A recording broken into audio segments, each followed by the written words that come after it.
There was an extraordinary author on Coast to Coast AM, David Paulides. I'm sure a lot of you heard the program. I certainly did. I was absolutely riveted, and I wanted immediately to have David on Dreamland, and he's here with us today. David's book, Missing 411, Western United States and Canada, available now from his website, CanamMissing.com, the Eastern United States, out later this month. Very exciting and extraordinary stuff. We're going to go deeper into some new cases that have just developed over the course of Dreamland. And for subscribers, we're going to get into some very, very extraordinary new material, new evidence involving Bigfoot, suggesting Bigfoot may not be a great ape at all. And also for subscribers, David and I are going to talk about one of the most incredible missing persons cases in all of history. It took place in Indonesia a few years ago. You can read about it on unknowncountry.com. Just follow the links on the Dreamland page. And for you subscribers, you can listen to me talking to Alan Lammers, who was a direct witness of this extraordinary case in Indonesia. Now, I'm very excited to introduce David Paulides to my Dreamland audience. David, welcome to this radio program. And I'd like to start with one of the strangest cases. It's been ongoing for a number of years, of feet found in shoes, just feet, on the shores of British Columbia. David, could you tell us a little bit more about these cases? British Columbia is a unique location because there have been literally dozens and dozens and dozens of people that have disappeared there along a route called the Highway of Tears. It's in the interior of British Columbia. And it wasn't until just recently that the RCMP put a task force together to really look at the issue. And many people have disappeared hitchhiking, some in their front lawn area, some in the forest. Along the coastal route, there's been many disappearances along the same sort of format. But along the coast of British Columbia down all the way to Northern California, there have been feet found in shoes, predominantly in tennis shoes. And I don't know that the RCMP really has a good handle on this yet. There have been rumors that these are suicides, but it seems odd that just feet in shoes are showing up. And again, I don't know. Well, what a strange thing to decide. Suicide? What? Feet in shoes and they're suicides? It seems odd, doesn't it? Well, yeah, I would say so. The theory being what? Why did just their feet show up after they committed suicide? You know, no one said. It seems like it was just a flippant response, maybe to soothe the public about the issue. But I think that the best that I've heard is that one shoe and one foot was identified, and that belonged to somebody who was quote-unquote despondent, but there was no words of suicide with this person, and interestingly, they didn't even name the person. So very little information is out there about this. That's really, really strange. And yet has it happened in the past year or so at all? Or I think the last shoe was just about a year ago, found on the Northern California coast up near Crescent City. Yeah. You know, you're talking to somebody who worries a lot about disappearances for obvious reasons, having been involved with this strange phenomena for so long. Well, let's go back to the Highway of Tears. And if this has been going on now for quite a long time along this specific stretch of road in British Columbia, is that correct? Yes. Well, interestingly enough, there was one of the most carefully documented alien abductions that ever happened was quite near there in the Okanagan. So you have to wonder what is actually going on out there. Tell us a little bit about some of the cases along the highway. You know, many are First Nations people, and to me that's an interesting phenomenon because I've always been interested in Native Americans and their culture and their legends and things. And these people tend to be comfortable out in the wild or out in the wilderness or along a roadway alone where maybe you and I wouldn't be. Maybe that makes them more susceptible. Maybe it doesn't. Many of these victims have been women. There's literally been almost no witnesses. There's been a lot of rumors that they may have a suspect on one or two of these cases and maybe a serial predator. I think they're hoping for a big break on the case, but I think in reality there's very little information. And when you look on these serial cases, these people don't talk to others. They're very quiet about what they do for obvious reasons. They're unique people. A lot of times they're good-looking people. So if it is a serial predator, they could be good for 20 or 30 of these. But again, these numbers are high. I think in some instances along that could be attributed to this highway of tears, it could be upwards of 60, 70 people. That would make it one of the most terrible of all serial killer cases in world history, actually. It'd be right up there with the top. Absolutely. And how long has it been going on? I believe it's been going on over 20 years. Well, that's very scary and very, very weird. One of the things about the book, bureaucrats make my blood boil, and I'm not alone in this, in the world. In fact, when people are actually bureaucrats, I think they conceal their jobs so that they won't get attacked by almost anyone they see.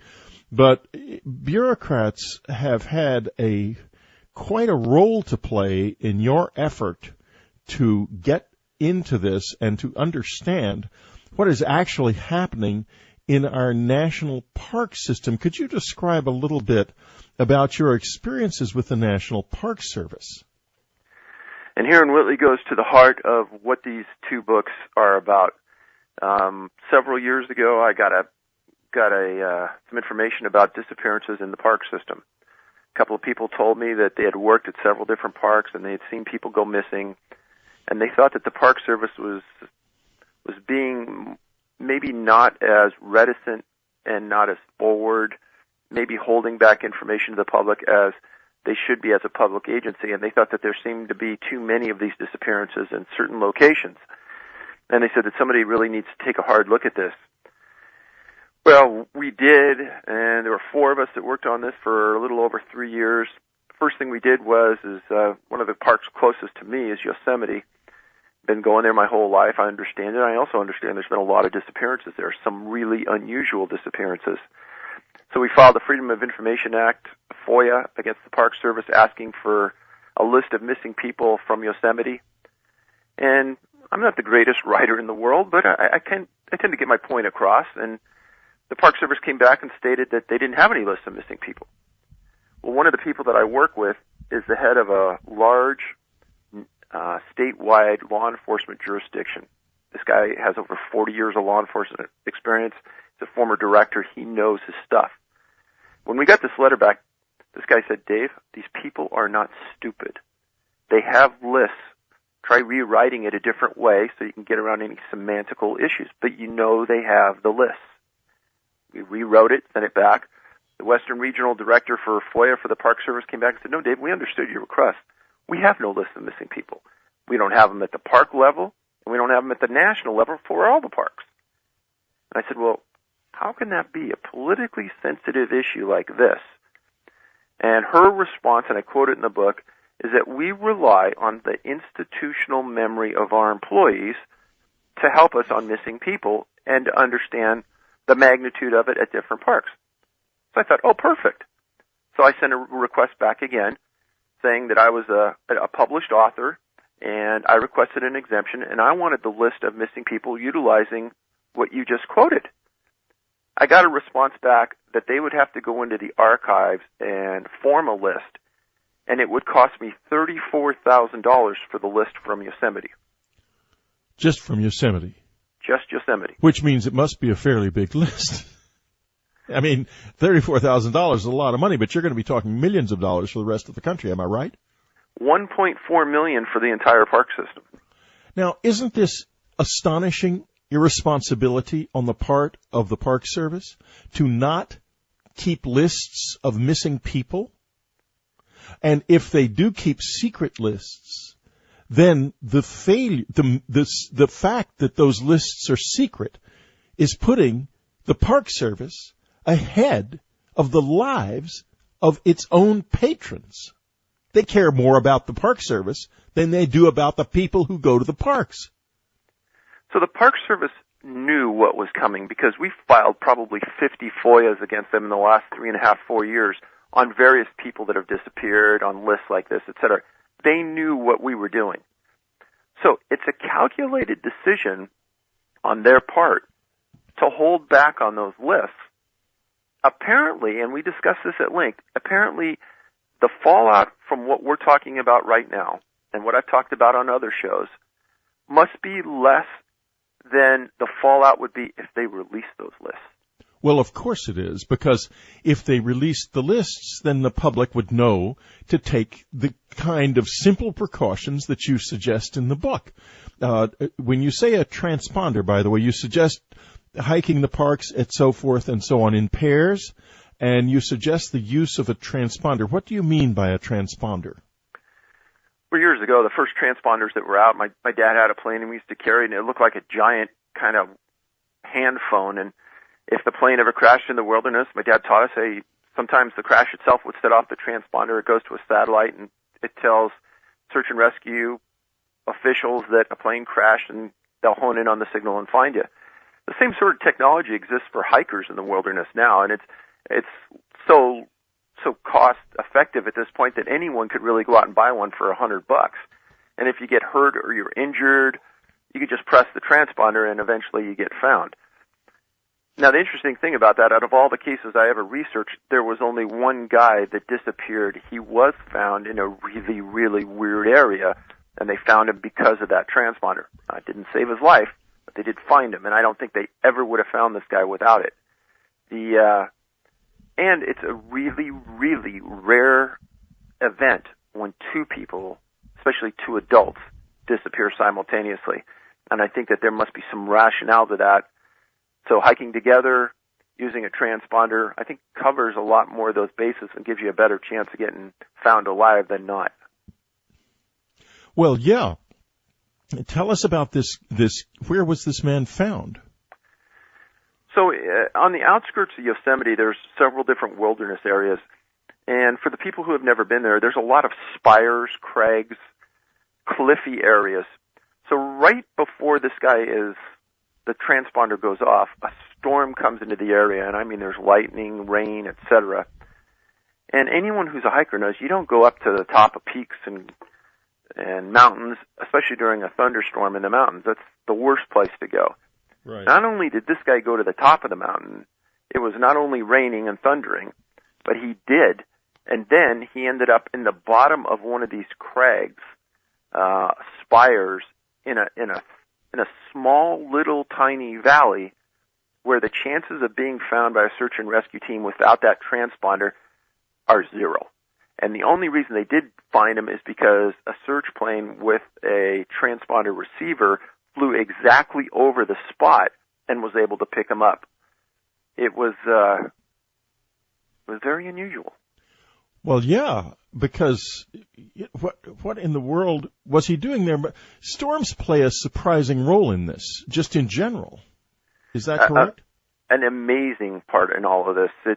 It almost seems as though there's some intellect involved at some level where right before or right after the person disappears, there's a major storm, and sometimes these storms go on for days.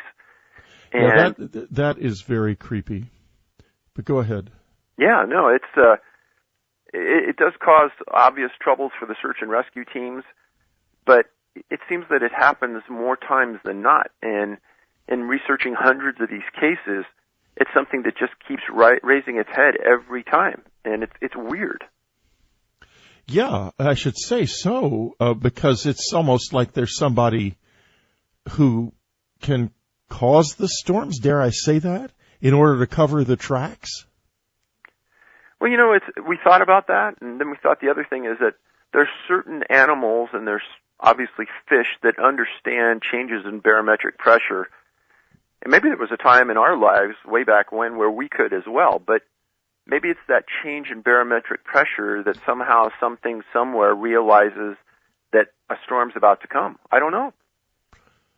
It's absolutely eerie. Folks, when we get back, we're going to talk about a new case that has just started to develop, the Micah True case. It's quite remarkable case. When we get back with Dave Paulides, Missing 411, and you can get more deeply into this if you're concerned about a missing person or you want to protect yourself by being careful about where you go. Go to canammissing.com, canammissing.com. We'll be right back. Dreamland subscribers, don't miss the live chat with Whitley Strieber in the Unknown Country chat rooms Wednesday at 7 p.m. Pacific Time. Beyond the live chats in the unknowncountry.com subscriber section, which are themselves great and a lot of fun, we also offer a huge archive going back all the way to 2004. In this archive is an absolutely fascinating Dreamland with Alan Lammers about missing persons in Indonesia. It is hair-curling, so maybe now is the time for you to go to unknowncountry.com, click on that subscribe tab, and subscribe now. $12.95 brings you 3 months. It's one of the least expensive and very best subscription offerings of its kind online. Do it today. You've been listening to this show for a long time. Now, do a little give back. Get on board. It's fun, and it gives you a great feeling to know you're helping Unknown Country and Dreamland keep on keeping on. I've been thinking about attending the Dreamland Festival. You better hurry and get your tickets. We're down to just 28 seats left, so it's time to make your decision. And if you're an unknowncountry.com subscriber, you get an additional 10% off. Very well worth doing. Wondering what a festival is like. Now let's listen to what a participant in an earlier Dreamland Festival thought about what it was like there. Tell us about the presentations, why don't you? It's almost like the presentations took on a three-dimensional quality that you just don't get when you're reading this material. To have the person presenting it live gives it a level of intricacy that you don't get when you're just reading a book, and also to be able to ask questions on the spot is, again, it's invaluable. The Dreamland Festival. As unique as this programming, as unique as the people who make Dreamland happen, as unique as unknowncountry.com. Don't miss it this year. Go to unknowncountry.com, click on the store tab, get your tickets today. This is Whitley Strieber's Dreamland. We go deeper.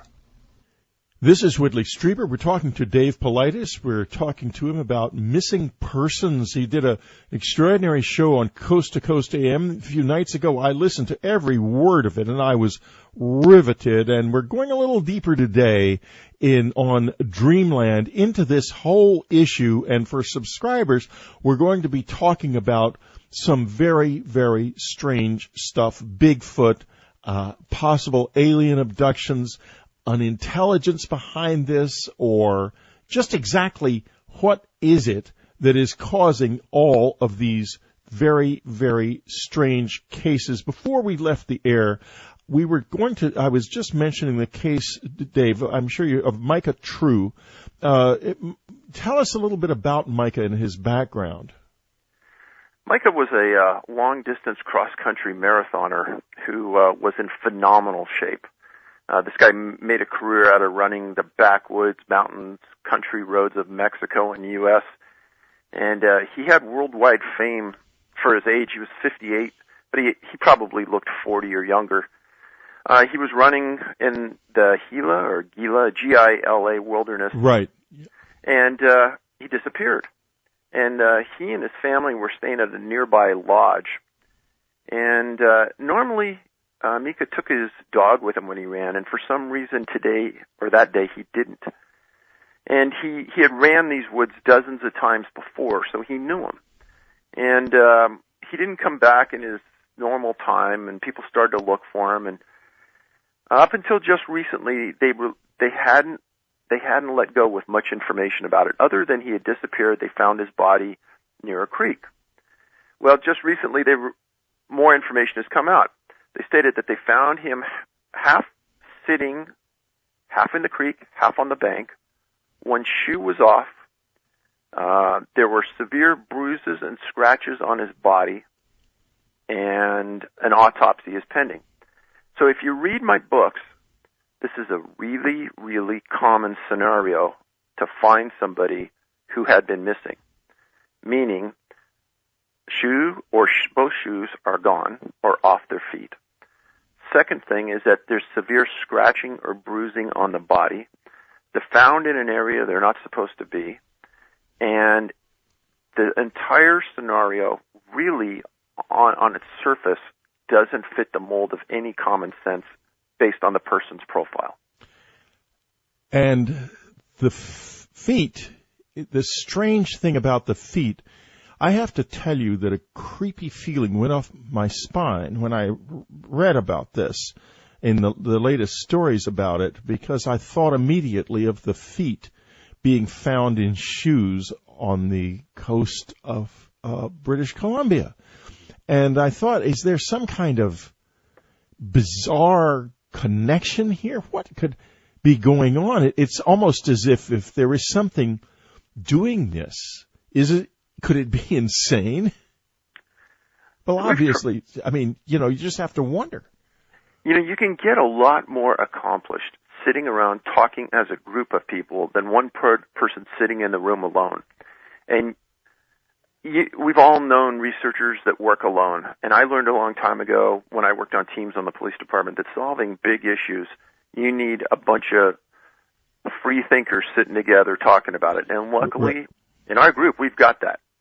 And one of the guys came up with the idea and said, well, if you were in the middle of the wilderness and somebody took your shoes, you're limited in how fast you're going to run and how far you're going to go. And I thought, wow, that's a good thought. That's right. So maybe that somebody is trapping them by taking their shoes. It was one thought that was come up with, and I have no idea. So odd. Dave, I want to go on now and to start talking a little bit about some of these clusters, and to tell us where the clusters are taking place, if you will. So first of all, we really don't know all of the missing people in the park systems because they won't tell us. But what we did do is we went out to many of these locations, sat in libraries near the parks, and scoured archives trying to understand the magnitude of it.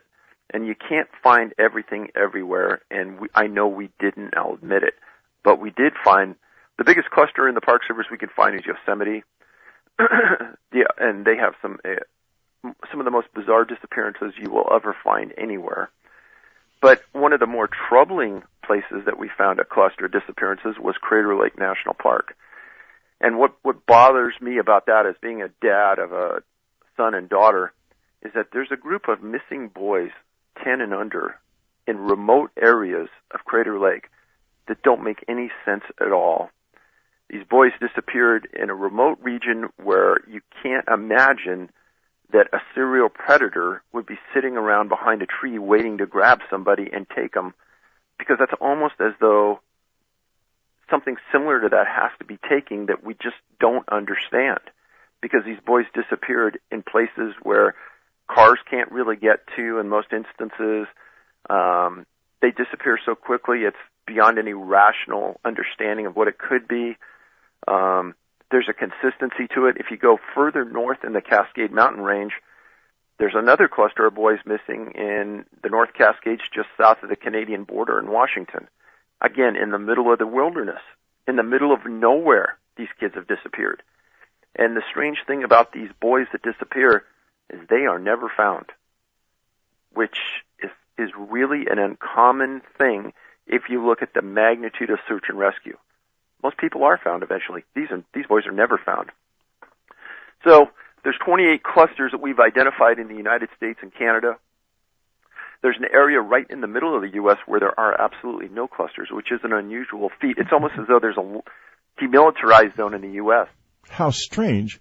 And, we're going to take another little break here, and when we get back, we'll talk about the significance of that area and exactly what makes it different from the rest of the country. We'll be right back. One of the most popular members of the Dreamland team is Jim Mars, and Jim's got, just listen to what he's got planned. Howdy. Be my pleasure to tell all my fans and friends about who or what is trying to gain control over the earth. The leaders of the New World Order make it very plain that they want to reduce the world's population. So now, wait a minute. Why would you want to wreck the environment and kill off everybody on the planet, which is the mainstay of wealth and power, unless we have to ask ourselves, are they even us? I'll present some really interesting evidence to show that thousands of years ago, by many, many compelling accounts, there were extraterrestrials, or at least non-humans. Well, did they all leave, or are they still here? We'll explore that question when I talk at the Dreamland Festival.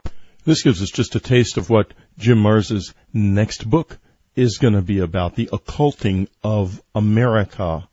At the Dreamland Festival, you'll find out more. Go to unknowncountry.com, click on the sales point for the Dreamland Festival on the upper right, and get your tickets today. This is Whitley Strieber. We're talking to Dave Paulides about his book and two books, Missing 411. You can get to Dave at his website, canammissing.com, CANAMMISSING.com. He's also got an absolutely terrific Bigfoot research website, nabigfootresearch.com. He's one of the premier Bigfoot researchers in the country. Now, David, when we left the air, we were starting to talk about the central United States and the fact that there's very little of this in the central part of the country. And what about a place like Texas? Has got a lot of wilderness, a lot of treacherous wilderness. So specifically, Texas and Florida were excluded from the book because, honestly, I could write 2 volumes on Texas and on Florida. There are that many missing people from those 2 states under very unusual circumstances.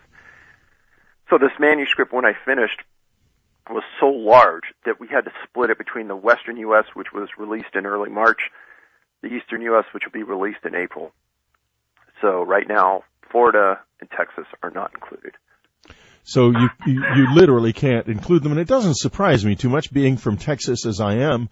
I know the state really well, and I've been in some pretty hairy areas, but I'll bet there are cases in Texas and in Florida, I'm sure there would be in both states, which have got very dense, deep wildernesses, which are quite spectacularly strange. And I wonder if you can tell us about any particular cases that might jump to mind from these 2 states. You know, Whitley, it's so hard to keep track of the 411 we did in the West and the East that I honestly kind of purged those Texas and Florida cases out of my mind. And I had a difficult enough time just trying to keep track of the 411 I wrote about. Oh, I see. Okay, well, fine. I can certainly understand that. So we've got plenty of cases to talk about. Being from Texas, I was immediately interested. But you said that there was a large part of the central United States where this doesn't seem to be happening. And tell us a little bit about what parts of the country seem safe from this. Well, I always hate the word safe, but mainly I would start with western Oklahoma. Say anywhere from just east of Oklahoma City going all the way west. Then going almost straight north from there, all the way up through North Dakota, South Dakota, right through the heart of the U.S. And I mean, in both books, I include a very small map of the U.S. that shows the clusters, but you can see that almost right down the middle of the U.S., there's nothing, and it's really odd. Well, I know western Oklahoma and the Dakotas also pretty well. I've been out in the wilderness a good bit, and, those places are wild, just as wild as West Texas. Wilder, in fact, the Dakotas. Absolutely. So, what's the deal? I wish I understood. Yeah, it would be very reassuring, but I think maybe I'm going to confine my hiking now from now on to the Black Hills. The Black Hills are a wild place, and you're saying there's not much there in terms of disappearances? Not that fit the criteria of what we were looking for. And again, it's the disappearance without a witness, and the person, or there is evidence of other similar disappearances in that immediate area. There's no disappearance that we cited that was in relationship or could be associated with a criminal event per se. Also, none of the disappearances could deal with a possibility that water took the people away. If I can diverge for a second, there's a story we talked about in the Rocky Mountain National Park, an individual named Alfred Beelarts that disappeared in 1930. And Alfred was a very small boy, 2 years old, and he was camping with his mom and dad along a river in the middle of the national park. And how they were starting to walk up the side of the river, and Alfred got behind his parents just a little bit, and he disappeared. And the parents Alfred was 4 years old. This was in 7/2/1938. Alfred, his parents thought he fell into the river, but they weren't sure, and they didn't think so because they would have heard something, because this isn't a huge river. And the Park Service came out, and immediately they focused on the water, as is normal in search and rescue. Right. And they went to the point of getting permission to shut down the river. They dammed it, and they searched under every boulder going downstream for 3.5 miles. They didn't find anything. So then they think, well, maybe we ought to start looking on the land. So a couple days later, they bring in some canines, and they track it uphill, which is weird, because if you know anything about search and rescue, small children and most people walk downhill when they're lost. Well, they went uphill. Canines went uphill for about 1,000 feet. They stopped at a fork in the trail, and the dogs sat down and said, well, that's enough. We're not going any further, which is odd canine behavior. And the other thing you'll find in a lot of these cases is that dogs, whether they're dogs with the people that disappear or dogs that return after the people have disappeared, or the response from bloodhounds, canines, and search dogs, the dogs play a predominant role in many of these disappearances, and the behavior is very unusual. So these dogs sit down. Well, unbeknownst to everybody, about 2,500 feet further up the mountain, there's a husband and wife that are backpacking. And one morning they wake up and they thought they saw something or heard something about 750 feet above them on a rock ledge. They both look up and they see a little boy walk out to a rock ledge, and they're looking at it and they can't believe it. And they only see him for 5 to 10 seconds, and then the boy turns around and walks back off the ledge, and he's gone. And these people know exactly where this boy was at, and they said there's no way this kid could have gotten to that location without assistance in some means. Well, they didn't know that Alfred had disappeared. They didn't know there was a huge search party until they got home, until Denver, read the newspapers. They drive back to the park the following day, and they tell authorities what they saw. And they were shown a picture, and they said, yeah, that was Alfred in their mind. Search parties go up there, and the location where Alfred was seen is a place called Devil's Nest. And I write in the book, and I say that locations in mountains, just like names of lakes, hilltops, ridges, they get these names for a reason. Yeah, I was going to ask you that question, the way the word devil comes into the names of so many of these places. It's like, yeah, they do get where do the names come from, do you think? Well, I go back to Native Americans and history and explorers, travelers. But many times these locations, there's something unusual, or there's some unexplained act that occurs there, obviously, that, or maybe there's something evil that's found there. Maybe a hunter's found, and it appears something evil happened to them. It's hard to know why these locations get their names, but as you can see in the stories, that word devil comes up too often. Too often, exactly. So it goes back then. Oh, it goes back. But let's go back to this best I can case. Let's tell. not drop the. Let's go finish this case. It's an incredible case. So the searchers, 40 people, scour this mountainside for 3 days, and they don't find anything of this boy or any remnants that he was there. Now, as I go further, and I'm not going to explain it all, but there are a series of events that happened at this park, all in the same time frame, that are beyond belief and beyond explanation that you'll never hear about anywhere else. And unless somebody went there like us and did something stupid like spent days scouring the archive, you'd never hear about it. But it all seems too coincidental that all of these series of events and all of these missing people all occurred within this Rocky Mountain district in a time frame that doesn't make any sense. So there's another cluster of missing. And as you look at the U.S., I mean, there's people missing in Utah, Colorado, New Mexico, Arizona, and when you think, well, people disappearing in a desert, that seems pretty odd. Yeah, it does seem pretty odd. And when you read the stories, it even seems more odd. So don't think mountaintops or mountainsides or hillsides are exclusive. It's the same thing in deserts, too. Some of your most extraordinary cases involve people who have been found alive, and what they have said and are not said about what happened to them. Could you tell us about some of those cases?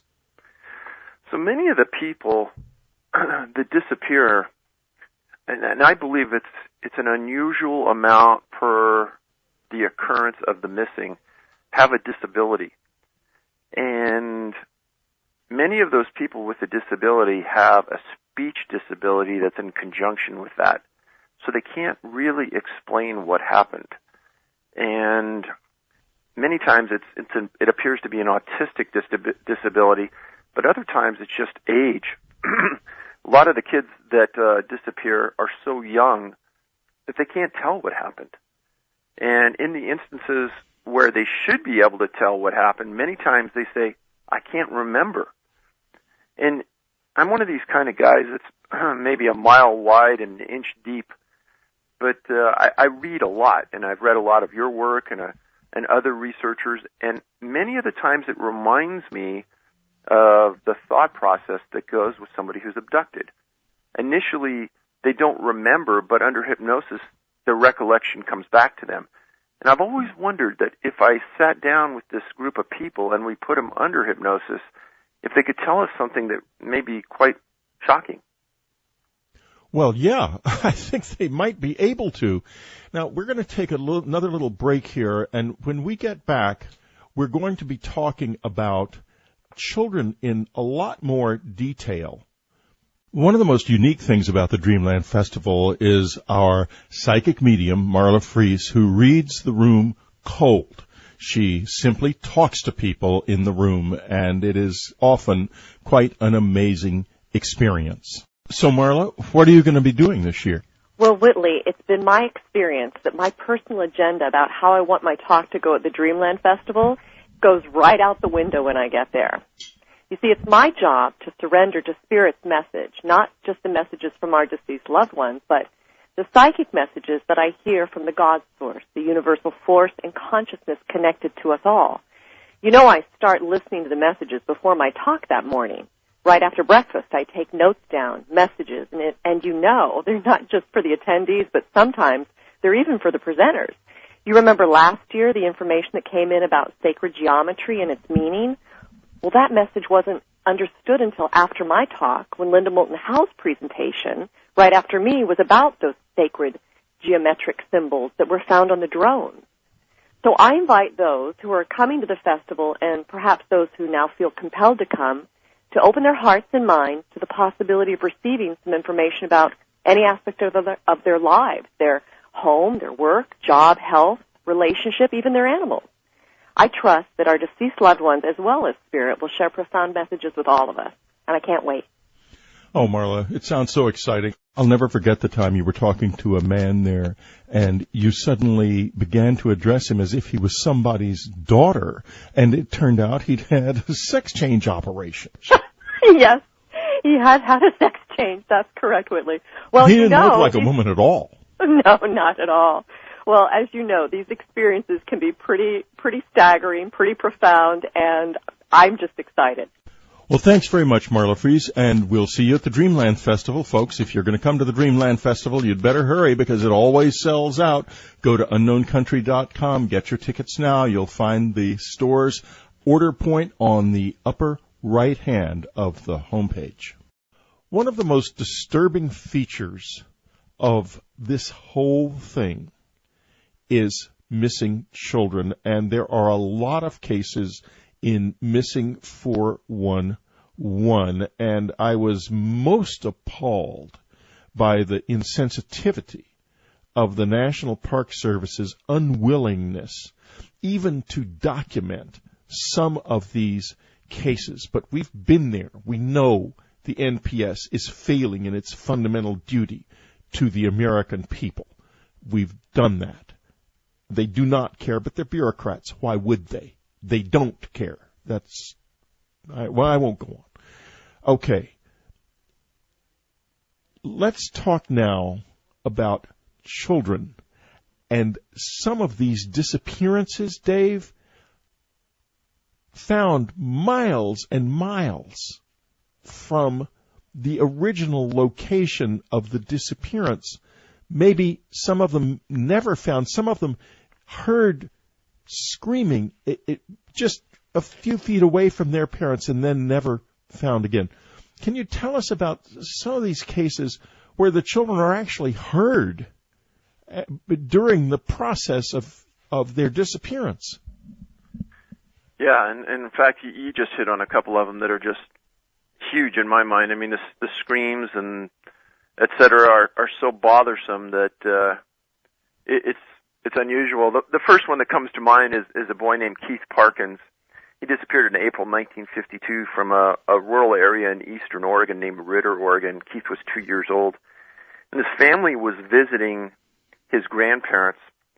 And, you know, when you visit your grandparents, you run around the yard, have fun, see the animals. Well, his grandfather owned a small ranch. And during that brief time they were there, at one point Keith disappeared. And this is in a pretty rural area with some pretty big mountains, not huge mountains, but kind of between a hill and a mountain. And Keith disappeared, and people start looking for him. And make a long story short, 19 hours after Keith disappeared, and 12 miles north, over 3 sets of mountains, countless fences, they found Keith laying in a dry creek bed, unconscious. And he had a severe case of exposure. His clothes was ripped to shreds. And some of the articles that I read about this defy any conventional explanation. They said, well, the boy must have been running nonstop for 19 hours. And how old was he again? Just 2 years old. Okay. So we accept that. He ran continuously for 19 hours at the age of 2, and he'd been walking, for at least a year, so why not? Yeah, for anybody who's had, in the book I say this, anyone who's had a child, think about how far a 2-year-old can really move. Yeah. Maybe a quarter of a mile at the outside. Especially through the mountains and over fences and through creeks and rivers and... Maybe 500 feet. Yes.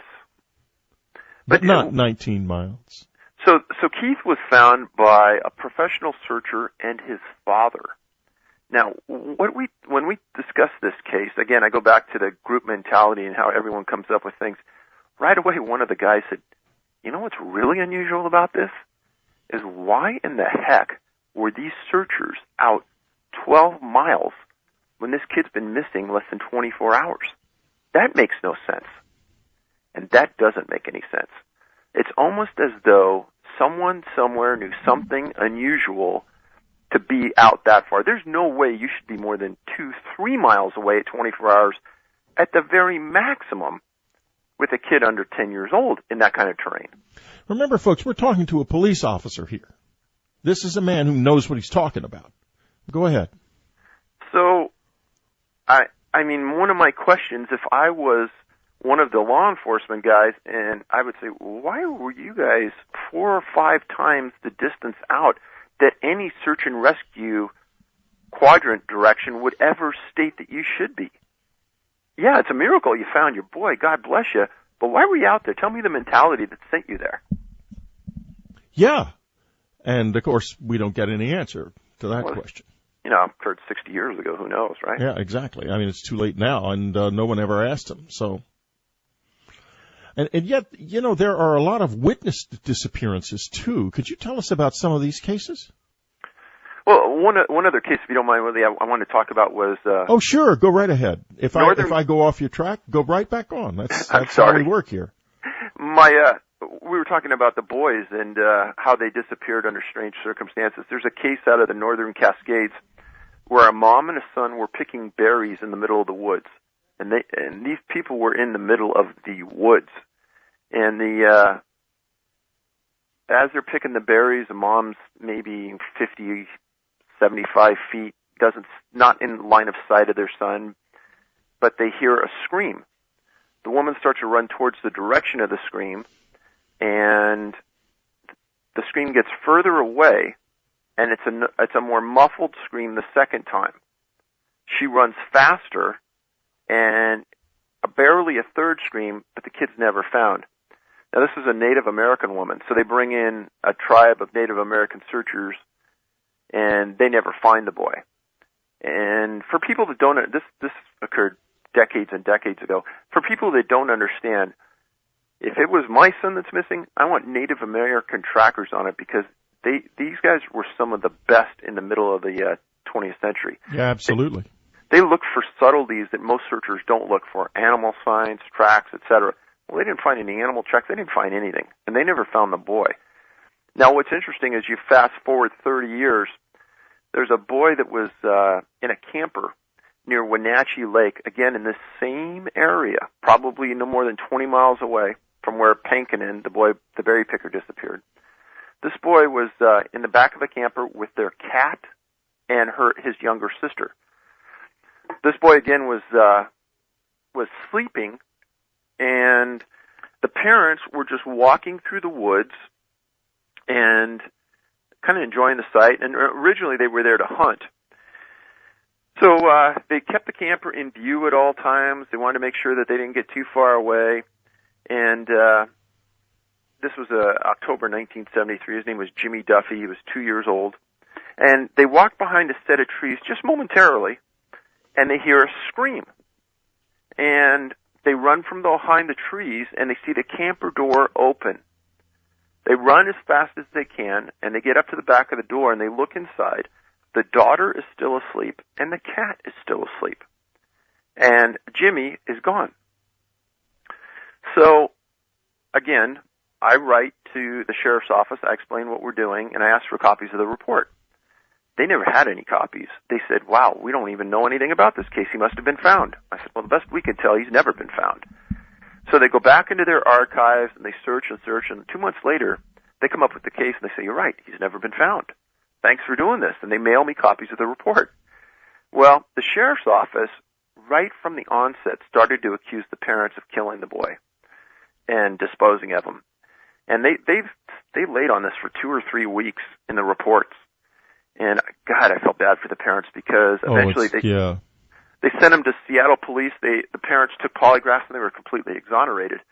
And what's unnerving about it is not only they lost a lot of time on the case, but law enforcement, there's no way that they understand that this has been going on right in that Wenatchee, Northern Cascades area for 60, 70 years under the exact scenario I just gave you. It's not a normal case of a serial kidnapper or serial killer. It's been going on for that long, obviously. Exactly. No, it couldn't be, right? No. Are there any consistencies in terms of the areas? For example, any unusual factors in these areas where the disappearances cluster, aside from the fact that they're wilderness areas? I'm talking about things like magnetic anomalies or anything unusual, out of the ordinary at all. You know, the one thing that we hit on a lot is that the places where these people disappeared in the north, there's many bodies of water nearby for whatever that relationship meant. And whether it's next to a river, lots of lakes, lots of small lakes, lots of creeks, whatever. Now, on the magnetic anomalies, that would be a great question, but again, it's something that can't be readily addressed unless you spent hours and hours right in those areas researching it, and we just didn't have the time to do it. In other areas of disappearances, and this is going to sound strange, but in high elevation disappearances, and there are many in the book, boulder fields seem to play a predominant role when people disappear and are never found. And I can't quite explain the boulder field phenomena other than it exists. Of course, there's a very famous case in Australia, the Hanging Rock case, where a group of young women disappeared in what amounts to a boulder field. It's more like a maze of boulders. They were just never found again. Yeah. Never. Not a trace. There's a movie about it called Picnic at Hanging Rock, which will, if you haven't seen it, Dave, I wouldn't recommend it. I think it'd scare you too badly. But it's quite a powerful movie. David, yes. We have come to the end of our time together on Dreamland. But folks, I want you to stay with us because we're going deeper in the subscriber area where there is, speaking of clusters, a cluster of you who either take an interest in the close encounter phenomenon or have had it happen to you and who may have cases like this in your own families and in your own pasts. But even if not, do subscribe to unknowncountry.com and above all, get a copy of Missing 411. The second volume's coming out shortly. The first volume, Western United States and Canada, is available now. Is it available for Kindle and ebooks or just in hard copy? You know, it's just in hard copy right now at Can-Am, Canadian American, canammissing.com. At canammissing.com. Okay, and you know, I have to tell you, just upon a personal basis, a book like this, you need the hard copy. And the reason you do is it's so full of information. You can just flip so easily from page to page, case after case, and go back to cases. It's much harder to do that on an e-reader. So, folks, it's I would get it in actual book format in any case, whether it's out on Kindle and Nook and so forth or not. Dave, thank you so much for spending your time with us on Dreamland. And for you subscribers, we're going to go right on with this in the subscriber area of unknowncountry.com. You've been listening to Dreamland. Be sure to tune in again next week. Dreamland is brought to you by unknowncountry.com and our family of subscribers. Our news editor is Ann Strieber. Our science reporter is Linda Moulton Howe. Our webmaster is Daniel Stiegel. And I'm your Dreamland announcer, Brian Arnold. Thanks for listening. We'll be back next week.